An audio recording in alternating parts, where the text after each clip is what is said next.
Fala, senhores! Thiago Rodrigues aqui e a gente vai à FUVEST de 2022, a segunda fase dela. Vem comigo!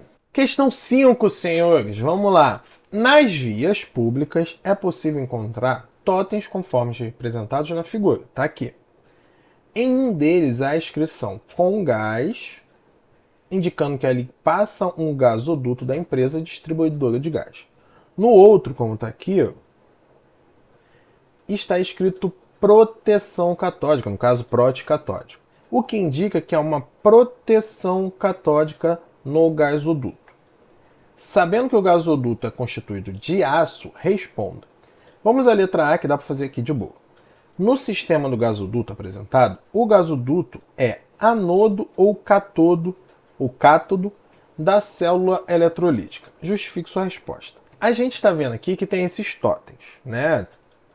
Uma parada de cimento ali. Enfim, eu tenho o gasoduto, de fato, né? O totem indicando ele ali, e eu tenho um que está dizendo proteção catódica, ou seja, vai proteger o cátodo, beleza? Então, o gasoduto é cátodo. Por quê? Justifique sua resposta.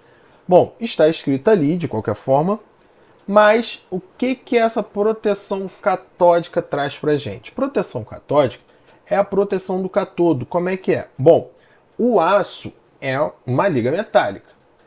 Passa gás ali. Então é interessante que não tenha corrosão nesse metal, nesse aço. Ou seja, a gente quer proteger mantendo o aço na forma reduzida. Quem reduz é o cátodo. Beleza? Então, ó, escrevendo aqui, posso deixar assim. Ó. Então, na letra A, ele é o cátodo, pois devemos proteger. Então, deve continuar na forma reduzida. Quem reduz é o cátodo. Posso pensar na transferência de elétrons, mas só pensar que a proteção catódica, a proteção do cátodo, a gente já tem isso. Beleza? Assim a gente acabou com a letra A rapidinho. Vamos à letra B. Considere os seguintes potenciais de redução dos metais. Então tem as semi-reações, 4 exemplos aqui, e vamos aqui. Quais desses metais podem ser utilizados para a proteção catódica do gasoduto? Esse ou esses metais serão o polo positivo ou negativo da célula eletrolítica. Então, tem que saber os polos e qual deles pode usar. Bom, para proteção catódica, como eu falei, o gasoduto, no caso, tem que se manter reduzido. Então, o gasoduto, vou pegar aqui, ó, deve apresentar maior potencial de redução. Quem é o aço? No caso, o gasoduto é de aço. O aço é uma liga metálica principalmente constituída de ferro. Tá? Então a gente vai ter que analisar aqui, ó, essa semi-reação e depois analisar outro metal para isso. Bom, o ferro tem um potencial de redução de menos 0,44 volts.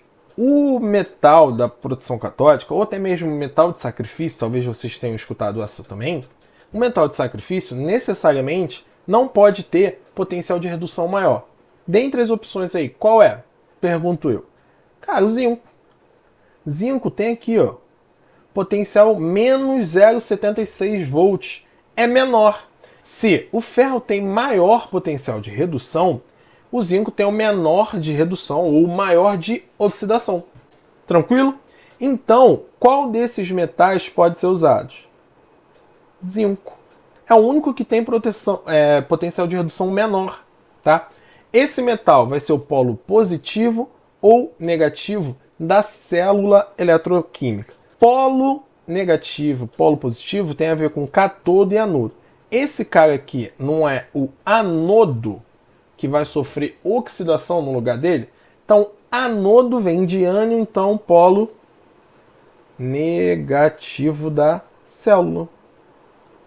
Fechou? Então, o gasoduto seria o polo positivo que acontece a redução, ou pelo menos mantém reduzido lá. Já o zinco, que é o metal de sacrifício, ele vai ser oxidado no lugar do ferro, no lugar do aço. Então, ele é o polo negativo, ele é um anodo. Show de bola? Então, é isso. a gente mata a questão, a letra B. Vamos para C? C está aqui, dá um trabalhinho a mais, mas vamos fazendo por partes que eu já separei. Não precisa ser necessariamente nessa ordem, tá? Mas é uma forma que eu pensei ser mais tranquila para a gente fazer. Ok? Vamos lá. Considere que a composição molar do gás transportado pelo gasoduto Brasil-Bolívia é de 93,5% de metano, 4,1% de etano e 2,4% de N2. Por que eu só peguei o etano? A gente vai ver aqui. Ó. Calcule a massa em quilos de etano existente em uma seção de 1 metro cúbico do duto, sabendo que a pressão interior do duto é de 100 atm a temperatura de 27 graus Celsius. Apresentem os cálculos. A gente tem uma questão de gás. No caso, a gente tem pressão, temperatura, volume e a gente quer saber ao final aqui, ó, massa de etano. Tem alguma fórmula que relaciona isso tudo? Bom, vamos lá. Temos pressão, temos temperatura, volume. A gente não tem, quer saber do caso depois da massa, então a gente tem que saber o número de mols. Então a gente vai fazer a nossa conhecida equação de Clapeyron, que é P vezes V igual ao número de mols N vezes R vezes T. Pressão, volume, vai ser igual a número de mols vezes o R, que é a constante universal dos gases, que está aqui, vezes a temperatura. Então a gente vai jogar essa fórmula aqui, melhor, os dados aqui nessa fórmula, para a gente descobrir o quê? Número de mols. Que aí depois a gente, sabendo a massa molar dele, que a gente vai calcular, a gente sabe a massa de etano. Só uma coisa, a temperatura aqui tem que ser em Kelvin. Tá vendo que a constante é em Kelvin também, né? A unidade ali, coisa pra caramba. A temperatura deve ser em Kelvin. Como que a gente transforma de graus Celsius para Kelvin? Só somar 273. Então vamos fazer aqui, ó. Então Kelvin é 273 mais a temperatura em graus Celsius. Tá? Essa é a fórmula. Quanto é que é a temperatura em graus Celsius? 27. Então a temperatura em Kelvin é 300. Então a gente já tem a pressão, que é 100 atm, o volume é 1 metro cúbico, a temperatura, que é 27, mas é equivalente a 300 kelvins. E o R está aqui embaixo. Então a gente já tem tudo menos o N, que é o que a gente vai ver. Então vamos lá. Pressão, 100 atm. Volume, 1 metro cúbico. Foi até bonzinha a questão, que ele botou a constante em relação ao metro cúbico. Então a gente pode trabalhar aqui sem problema. Bom, número de mols é o que a gente quer saber. R é 8... Deixa eu mudar aqui, botar um ponto que foi estranho. 8,2 vezes 10 a menos 5 metros cúbicos atm Kelvin por mol. E a temperatura 300. Então, ó, calculando aqui, tá? Calculando tudo isso, a gente chega a aproximadamente 4.065 mols de gases. Tá? Então, aproximadamente. Isso dentro do duto. Ok? É a resposta? Não, a gente tem que achar a massa de etano. Quanto de etano existem aqui? A gente tem que o etano é 4,1%. Então, a gente vai fazer aqui, ó.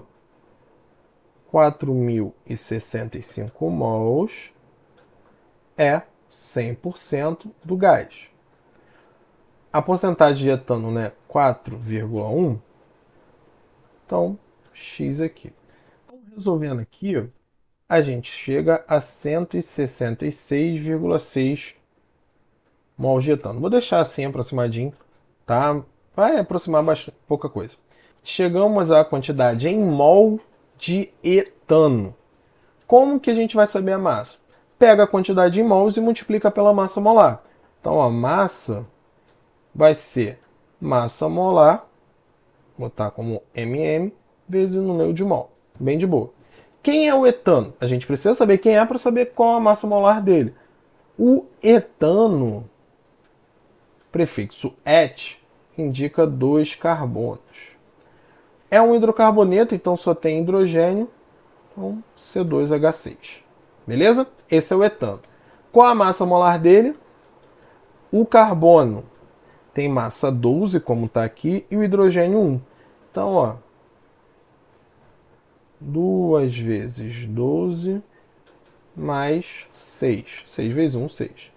Então, a gente chega a massa molar 30 gramas por mol. Isso do etano. Então, a massa que eu tenho dentro do gasoduto vai ser massa molar, que é 30 vezes 166,6.